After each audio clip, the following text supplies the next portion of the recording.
News India 27 नव्या पिढीचं नवं माध्यम.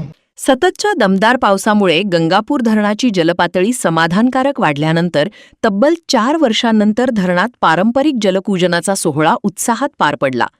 धरणात मुबलक जलसाठा झाल्याने प्रशासनाने जलपूजनाची परंपरा पुन्हा सुरू केली असून यंदाचा सोहळा जलसंपन्नतेचे प्रतीक ठरला. गेल्या काही वर्षात अपुऱ्या पावसामुळे गंगापूर धरणातील पाणीसाठा चिंताजनक राहिला होता.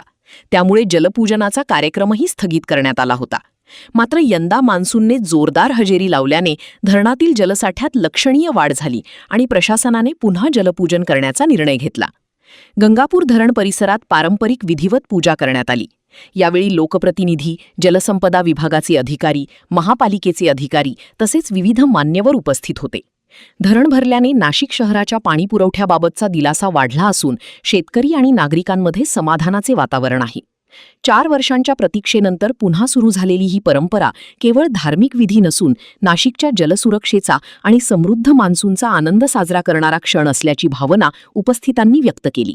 गंगापूर धरणावर जलपूजन महानगरपालिकेतर्फे माननीय मेयर मॅडम, स्टँडिंग चेअरमॅन, सर्व मान्य गटनेता आणि सभापती पण होते.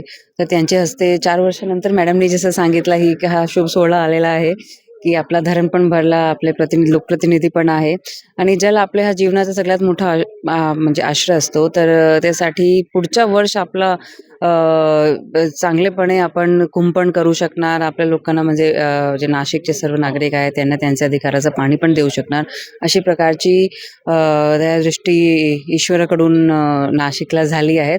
त्याबाबत आज आपण इथे पूजन केलं आणि पुढे पण असाच प्रकारे आपल्याकडे हे जल असा उपलब्ध राहील अशा आपण हे केली. आपल्या नाशिक शहरात जी काही संस्कृती आहे, जे काही आख्यायिका आहे, त्यानुसार आपल्याला सगळ्यांना माहिती आहे की आपण गोदावरीसाठी आणि गंगापूर धरण जेव्हा 90% जास्त भरतं तेव्हा हे जलपूजनाची आपल्याकडे प्रथा आहे आणि त्यामुळे आज प्रशासन होतं 4 वर्ष आणि त्यानंतर ह्या 4 वर्षाच्या प्रतीक्षेनंतर आपल्या खरं तर गंगापूर धरणाला म्हणा, गोदामाईला म्हणा, हा जो सन्मान आहे तो आमची जबाबदारी आहे आणि खरं तर नाशिक शहराचं आणि इतर बाकी गावांचं देखील जे काही पाण्याचा जी गरज आहे ती आपली गोदावरी माई पूर्ण करते आणि म्हणून आपण तिच्या प्रती आदर आणि हा सगळा कृतज्ञताचा जो एक प्रवास आहे तो व्यक्त करत असतो. येणाऱ्या कुंभ पर्वामध्ये हे जे सगळे काही कामं आहेत, शेवटी आपण सेवेसाठी करतो, धर्मासाठी करतो, मानवतेसाठी करतो.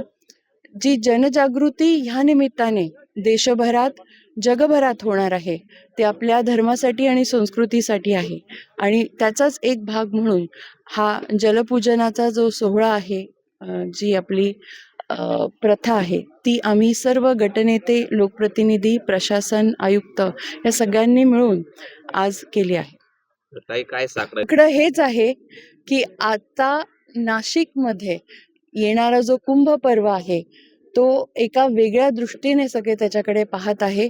तो निर्विघ्न पार पडावा आणि येणारा कुंभ जो आहे तो नाशिक करता, त्याच्या पुढच्या 25 वर्षाकरता हा मुहूर्तमेढ असेल आणि त्या निमित्ताने नाशिकची जी प्रगती आहे ती उत्तरोत्तर होत राहावी.